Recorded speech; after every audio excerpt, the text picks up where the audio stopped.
Hello, my deliciously twisted. Welcome back to Velvet Crypt for another horrifying Tuesday. Today we're digging into We Were Never Really Friends by Timothy King, a slasher-leaning psycho horror that pairs old grudges with a single, very determined predator.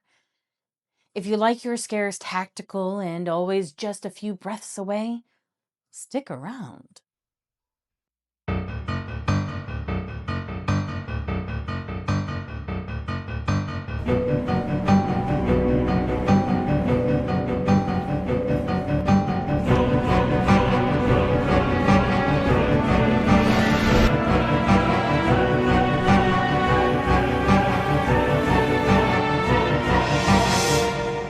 Welcome to the Velvet Crypt.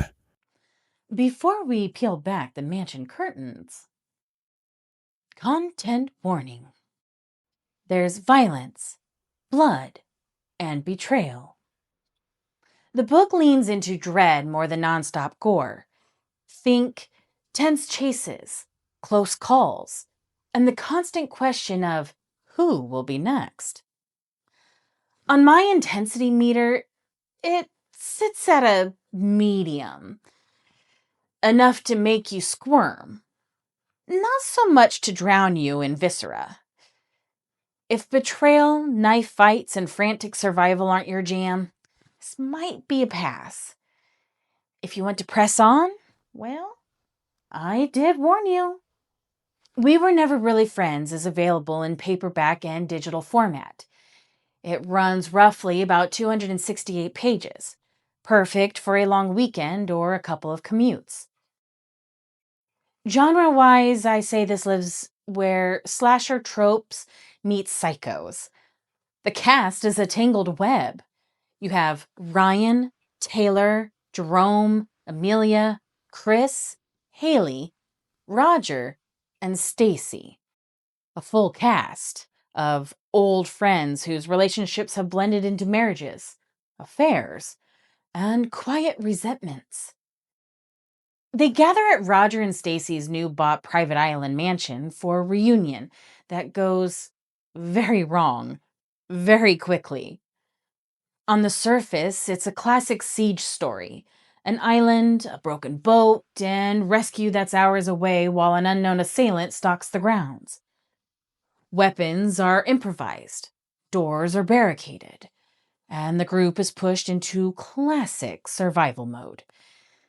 But underneath the blood and barricades, the novel is more interested in emotional survival. The real monster isn't only the person in camouflage and a mask. It's the damage people do to each other when lies and silence are allowed to grow.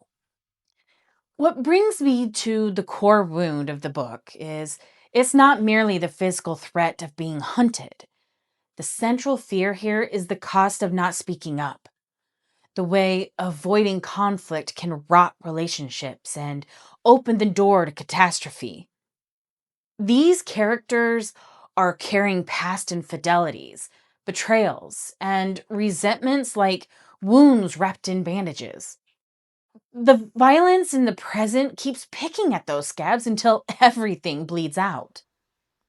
The escalation is a steady drumbeat. It begins with the small unnerving noises in the perimeter woods, becomes tense as a masked figure is glimpsed but mostly denied. And then it snaps into full-blown terror when the working bits of the island, the boats, radios, access routes, they all fail. From furtive hiding and whispered accusations, it evolves into full chase scenes, cave hiding, and frantic lockdowns.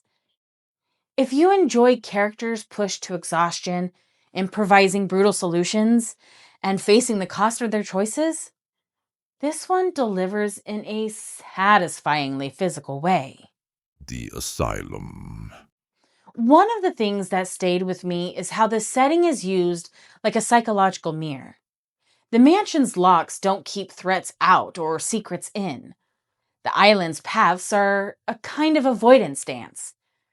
Caves become analogies for buried truths.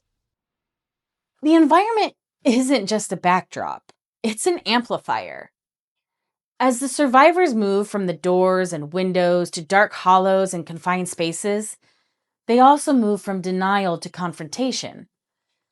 That transformation, the way people begin to reckon with what they've done and what's been done to them, is the emotional heart of the book and what remains long after the chase ends.